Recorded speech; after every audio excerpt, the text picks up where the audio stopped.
Okay, we are now ready for step 8. Our buttonhole has been sewn. We have our button here. We are ready to progress and sew our button into place. So what you want to do is you want to cut a length of thread. In your pin cushion, you should have a hand sewing needle. You might need to dig through the pins at the bottom to find it. So just kind of make sure you've got a pin. If you don't, borrow one from another station.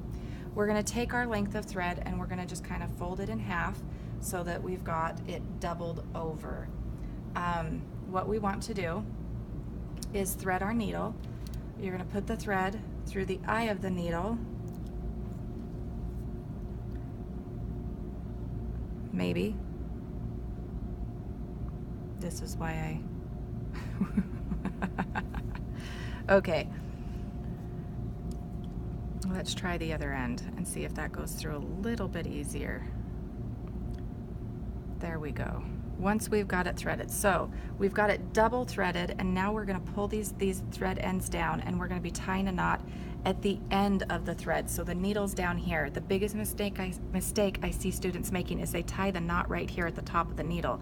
If you do that, you're not going to get your needle through your fabric very far. So we're just going to tie our knot, just a basic little granny knot right there. If you can get 2 in the same place, that's best. So we've got our thread and we're prepared. What we want to do is we want to make sure that we are folding that flap over so that we know where it is we need to sew our button. So we're setting our button right underneath where we're gonna, our buttonhole.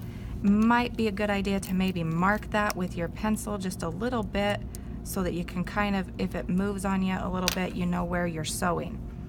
I'm gonna just set my buttonhole right there. I'm going to use my needle coming up through the back side of my project, and I want to make it through the eye or the hole of one of the needles. I come up one, I go down the other. As I do this, I want to kind of just I want to repeat this process 3 or 4 times. Just working your way up and down. Now, as I'm sewing, one thing that I want to keep in mind, I don't want my button to be totally taut against my fabric.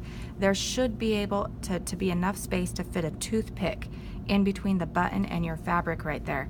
So just make sure you're not sewing it so tight that you wouldn't be able to fit a toothpick between there. I am going to work through this one more time, and then I'm ready to finish off my button. We're going to come up through between the layers of the button and the fabric. I'm going to, so my thread is between the button and the fabric. I'm going to wrap the thread around what is called the shank of the button. This right here is the shank. I'm going to just wrap my thread around there just 2 or 3 times. Then I'm going to take my needle back to the inside of my project.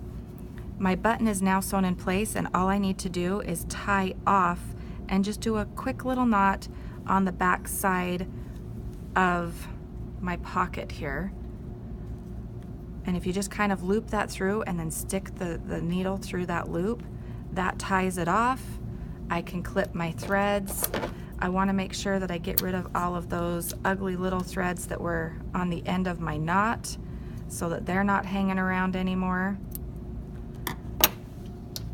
And I am ready for step 9.